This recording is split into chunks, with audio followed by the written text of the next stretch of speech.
Hello, and welcome to the latest episode of the Metabolism and Menopause podcast. My name is Stephanie, and I am your host. I am the CEO of Vitality OET, and we are a nutrition and fitness company that works with women struggling with their hormones, especially during perimenopause and menopause. And our goal is to help you understand what is happening to your body, what these hormonal changes mean, and how to actually set yourself up for success so you can feel good and look good. We all know that the eat less, move more, high amounts of cardio aren't working the way they used to. And now our body is just inherently different. So now the way we approach fat loss and improving your health is going to change because your body inherently is now different. So today what I want to talk about is how not eating carbohydrates is actually making you skinny fat and preventing you from losing weight. I want to cover all of the truths about carbs here. So technically, carbohydrates are not an essential nutrient, which means that we don't necessarily have to have them to survive. But do you really just want to survive, or do you want to thrive and live a life full of vitality, feel good, look good, have everything working in your body? I'm going to assume the answer is yes. You don't want to just be surviving. You want to feel good, look good, and be the best that you can be. So let's talk a little bit about glycemic index. This is something that people use when they're like comparing carbohydrates a lot. So there's low glycemic index and high glycemic index. Low glycemic index means there's a small increase in blood sugar because it has a higher fiber content. So it's a slow digesting carb. Then we have the high glycemic index. So this is a large increase in blood sugar because it has a lower fiber intake. So it's a quicker digesting carb.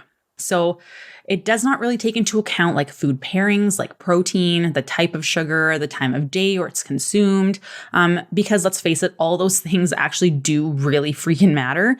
So we need to make sure that we're taking those things into account to really set ourselves up for success and understand how to eat carbs, what kind of carbs you can have, which honestly, you can have all of them, which might sound shocking. And I know a lot of people are absolutely freaking terrified to start eating carbohydrates. But I promise you will feel so much better. So much better. So another thing to note is that if you have inadequate fiber, which happens when you're not eating enough carbohydrates, there is actually an increase in mortality. Having fiber in your diet is crucial for your health, not just for like digestive health, but your health in general. Like it helps with like cholesterol levels and things like that. Without fiber, we would actually die. And it's because it helps feed our microbiome so that we can digest food better. We have better absorption. It helps with inflammation and so many wonderful things. So carbs, is it essential scientifically? No, but to me, they are absolutely essential.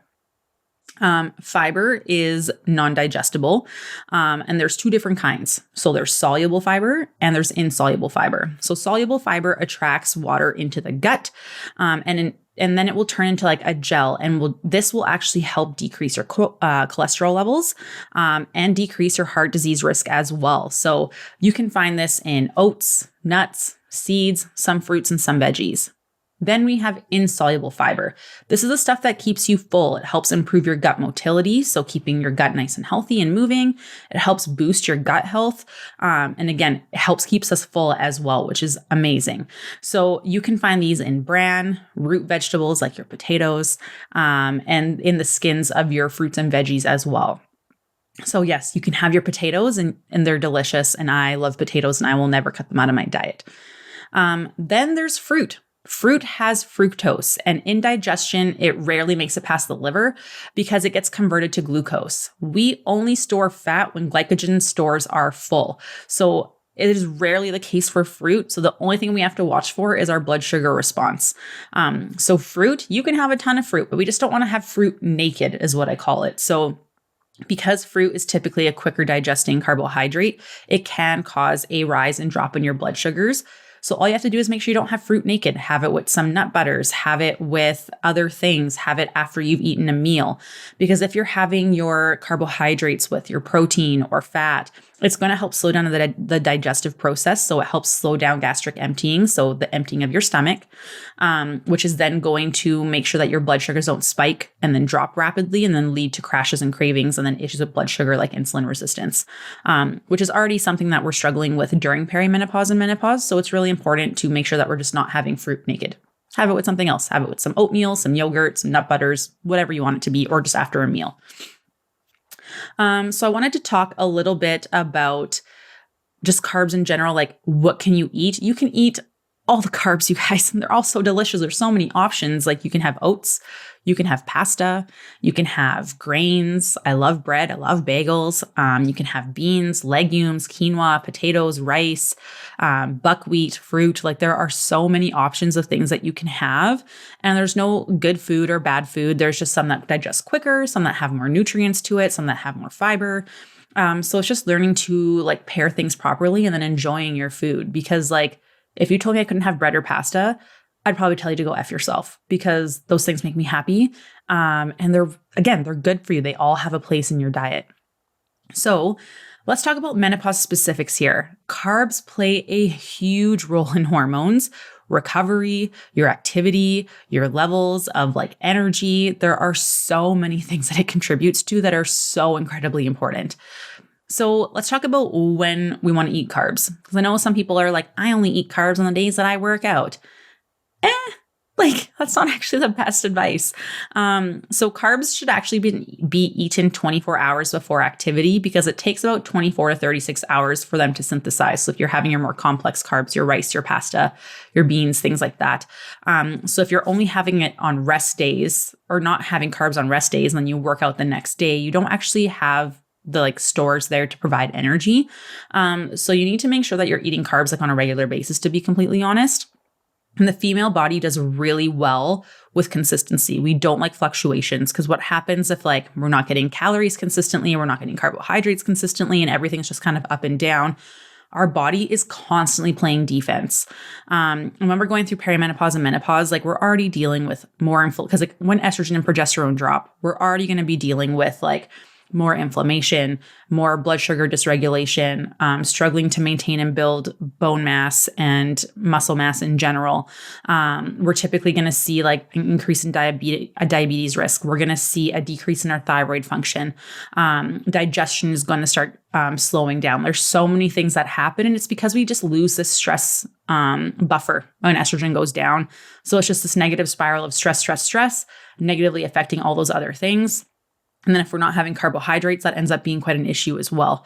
So when we're doing like a low carb state, like our body just doesn't know what to anticipate if one day it's low and one day it's high. So then we'll just store stuff, because our body's like, oh, are we going to get fed today? We don't know. We got to play defense. You're constantly walking on eggshells. If you're getting consistent intake in, then your body's like, oh yeah, we know what to anticipate. This is not too bad. This is okay. And it makes it easier for your body to want to get rid of fat. So we almost have to think about it that way. And then like low carb, it just increases your stress. If you're low calorie, low carb, that increases your stress. It can actually affect your insulin resistance and your thyroid function incredibly quickly. So we need to make sure you're eating enough carbohydrates in your diet, because again, if we're not having carbs, stress goes up. When stress goes up, we see an increase in cortisol. When cortisol goes up, we see an increase in insulin resistance, inflammation, which is going to lead to weight gain. Plus, when cortisol levels are high, it needs somewhere to go. And unfortunately, we have 4 times the receptors for cortisol in our belly fat than anywhere else in our body, which is why we have this super stubborn belly fat that won't leave. So if you're not eating carbohydrates, cortisol is just going to keep coming up, and you're just going to get stuck with this belly fat that doesn't disappear, which I know sounds kind of crazy, but that's just how it works. And then when cortisol is high, we have an increase in insulin resistance, which again is going to result in our body wanting to store fat as opposed to putting sugar towards muscle mass. We're going to see an increase in your inflammation, which is going to negatively affect your gut health and lead to more bloating. When we have a low carb diet, it's going to decrease our thyroid function, because when cortisol levels are high, it takes away the signal to our body to actually produce thyroid hormones. So then we're struggling with that. And when that's low, our metabolism starts to slow down, which results in our body burning less calories at rest and actually trying to get rid of muscle mass. We already know that like our body needs muscle to do so many things to help with insulin sensitivity, to help keep metabolism up, to help you look toned, help you look the way that you want, to have like a body recomp. And if you're not having carbohydrates, that's just not going to happen. So like you need to have carbohydrates. You need to. In fact, there was some research that I was reading up on that The average woman needs about 130 grams of carbs just to survive if you slept all day. So that's like in terms of like fueling the brain and central nervous system, maintaining red blood cell production, keeping your immune system up and running as efficiently as you can. And the brain actually requires 60% of the body's testing glucose utilization. So our brains need carbohydrates for fuel. So it's really, really important to make sure you're having carbohydrates. I hope I'm like hitting this home for you guys. Eat your freaking carbs, please, please, please. You also need them for pre and post workout. So why? When estrogen drops, when we're going through perimenopause and menopause, we have a much harder time accessing energy stores. So having a quick digesting carbohydrate before you work out is imperative to A, you keeping your cortisol levels in check, and B, having improved gym performance so you can get the most out of your workouts to get stronger and to be able to build muscle mass. 2, having carbohydrates post-workout is super important to replenish your stores. And what happens is, like I already talked about this in a previous podcast on insulin resistance, but basically, as we're going through perimenopause and your estrogen levels decrease, we are going to see that we have more insulin resistance because estrogen helps with our insulin sensitivity. So when that's gone, we have a harder time. So basically, insulin's job is to knock on the doors of our cells to let the door open to shuttle sugars in. It takes a lot more knocking on that door in order to be able to get them to open so sugar can go somewhere. However, when you're active, we open up the doggy doors to these doors. So physical activity actually helps open little doggy doors, which are called GLUT4s, and allows for blood sugars to actually head into the muscle cell as opposed to being stored in the fat cells. So having your carbohydrates after your workout is a perfect time to help replenish those stores in your muscle cell as opposed to being shuttled and saved into fat. And it's also going to help lower those cortisol levels because we know that after you work out, working out does increase your cortisol levels. So especially if you're someone who works out in the evening, the last thing you want to do is have elevated cortisol levels at night because it's going to seriously affect your sleep. So having carbohydrate after that is really, really important. And then even if you work out in the morning, it helps to bring the cortisol levels, start to let them come down throughout the day, which is what you want. So having carbohydrates after your workouts is super important, not just for like helping with like blood sugars, but also for helping those cortisol levels, which again, if we aren't addressing, is going to lead to fat loss resistance and insulin resistance as well. The other thing that's really important to note about carbohydrates is that it's very important in terms of maintaining our muscle mass. So when we're going through perimenopause and menopause, a lot of people will be like, oh my gosh, like I'm starting to lose my muscle mass, even though I'm working out a whole bunch. I don't know what's going on. What happens when your estrogen levels start to decrease is your body goes into a more catabolic state, which means that your body wants to break down muscle mass for energy. It's too expensive to maintain. Muscle burns a lot of calories at rest. So your body just wants to get rid of it when estrogen is gone. If we are in a low-calorie, low-carb state, that also makes our body more catabolic. So now you have two things working against you in terms of trying to get rid of your muscle mass, which again, we don't want. We want to look toned. We want to look strong. We want to be independent. We want to maintain our strength. We want to keep our metabolism up. We don't want to look skinny fat. So we want to make sure that you're getting adequate amounts of carbohydrate in to help buffer that so that your body doesn't want to get rid of muscle mass. Very, very, very important, especially during perimenopause and menopause. Then we can talk about your sleep. Carbohydrates help you sleep so good. So like imagine Thanksgiving. Thanksgiving is my freaking favorite holiday. I love it. You just bring people together. You eat all the good food. There's sports on TV. It's all great. And I love it because I get two because I'm Canadian, so we have our Thanksgiving in October, but then I also like to do like American Thanksgiving because lots of our clientele are in the States. And who doesn't want to have Thanksgiving twice? Like to me, that's a win-win. But think about your favorite Thanksgiving meal and like you have your potatoes, you have your bread, you have your turkey, you have gravy, you have pasta salads, you have all the goods, pie. Oh my goodness, pecan pie, get out of here. Love me some pecan pie. But tell me that after Thanksgiving supper, you don't have the absolute best sleep of your life. Absolutely you do. And you know why? It's because of your carbohydrates. Yes. So let's talk about this. Carbohydrates help lower your cortisol levels, which is good. We know that a lot of women during perimenopause and menopause struggle with blood sugar and struggle with their cortisol levels, and they struggle with sleep. When people have sleep disturbances or have a hard time falling asleep, it's typically because cortisol levels are too high, or you go to sleep and then all of a sudden your blood sugars drop and cortisol increases. And then that's when you're waking up at nighttime. So how do we help stabilize this? A bedtime snack with carbs. Oh my goodness. Yes, I'm giving you an excuse to have a bedtime snack. And we do this with all the women in our program. And we always tell, they always tell us this was like the one thing that has helped me so much. And I never thought I'd be sleeping this good again, which to me is like win-win, because then you're not tired in the mornings, you're making better food choices, you're not like having to rely on caffeine. It is just a win all across the board. It's great for your hormones. It helps with fat loss. It is great. So does that mean you can crush donuts before bed? No, because those are highly processed. They are going to digest quickly. So you will get a spike and drop in blood sugars, and that will wake you up. So what can you do for your bedtime snack? Half carb and half protein, or like carb with fat is great too. That's going to help slow down the digestion of your meal, slow down gastric emptying so that you're not getting that spike and that drop. So ideally you want to look for things that are higher in protein and has some fat in it.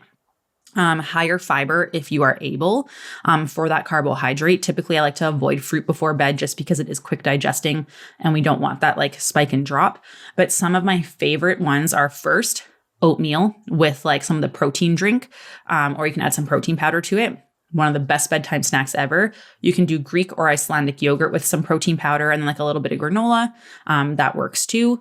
And then some yogurts will have some carbohydrate in them as well. So that's helpful. I also like doing meat, cheese, and crackers. I like doing popcorn and like maybe a pepperoni stick, turkey pepperoni stick. Those are my favorite. You can also make those like protein balls with like oats and like nut butters and some protein powder. Those are great options as well. And typically the snack looks like around like 200, 300 calories-ish, somewhere in there. And you eat it about like 30 to 60 minutes before bed and like solid sleep. And sometimes it'll take some time to figure out like what that snack is best for you, what it's composed of, what you like, what you don't like, stuff like that. But like it is a huge game changer. And again, for perimenopause and menopause, because we do struggle with our cortisol and our insulin resistance, this is one of the best things that you can do to set yourself up for success. So I hope all of this made sense. I hope I have hit home that you should be eating your carbs. I know it can be super scary to think about eating more carbohydrates because we've all been told that we should be absolutely terrified of them and they're terrible and all these things. Just be aware that like track where you are first and slowly start increasing or introduce it slowly, one meal every few days. Like if you never have carbs, have it at breakfast first. Do that for a week, then add it at lunchtime. Just because 1 gram of carbs does result in 3 to 4 grams of water. That's just how the digestive process takes place, how it breaks down. So you might see the scale go up a teeny bit when you start increasing your carb intake. This will stabilize once your body gets used to it all. But again, it's not fat intake, it's just water. Other things to note is as you're increasing your carbohydrates, watch your fiber content. Because I made the silly mistake, and I think I already talked about this on a past podcast, but I made the mistake of eating my like regular fiber content, which is like anywhere from like 16, 18 to like 23-ish grams a day, to 45 in one day. Because I had some like white chicken chili, lots of beans in there. I believe I had protein pancakes at breakfast that also has a very high fiber content, had some raspberries, which also has high fiber. So I had like 45 to 50 grams of fiber that day. I was constipated for like 3 days. The scale went up by like 5 pounds. It was brutal. I felt terrible. But again, I didn't like limit like my calories. I didn't cut anything. I didn't do like crazy amounts of cardio or anything. It was literally just water and more food. Because if you increase your carbohydrates too quickly, fiber can increase really quickly. And when that happens, digestion will slow down because it's a lot of work to break down fiber. It's a lot harder on our digestive system if we're not used to it. So that's why you want to increase your fiber very slowly. Otherwise you will be constipated and bloated and you will feel terrible. So as you're increasing carbohydrates, those are just 2 things to be aware of. But experiment, see what you like. There's so many different fruits that you can try that are super delicious and provide us with tons of micronutrients, have antioxidant properties, things like that. You can have white potato. White potato typically will actually have less of a blood sugar spike and drop compared to sweet potato. But if you like sweet potato, that's great. I've actually had some like diabetic clients where we had to switch them from sweet potato to white potato because the spike was just too much for them. So it's all about like learning how to pair those carbs, have them with a protein or a fat, try and eat your veggies and protein first. So you're avoiding the blood sugar spike and drop. But carbs are incredible for you. They provide us with so much energy. They're super delicious, incredibly important for hormone function, and monumental in decreasing your cortisol levels to help keep everything else functioning properly. Because again, if cortisol increases because we're not eating enough calories or enough carbohydrates in general, that's going to negatively affect our insulin resistance. That's going to negatively affect our estrogen, progesterone, testosterone, our thyroid function, and increase in inflammation, poor gut health, and negatively affect our sleep. It's just going to be all these crazy symptoms that's just going to keep going, going, going. So make sure that you are eating your freaking carbs. So go ahead, have that bagel, have that pasta. Ease yourself into it. If you think you don't have control around it, it's because you don't have it on a regular basis. So knowing that you can have it and you are going to have it can really help put your mind at ease. So go enjoy those carbs and have a good rest of your day.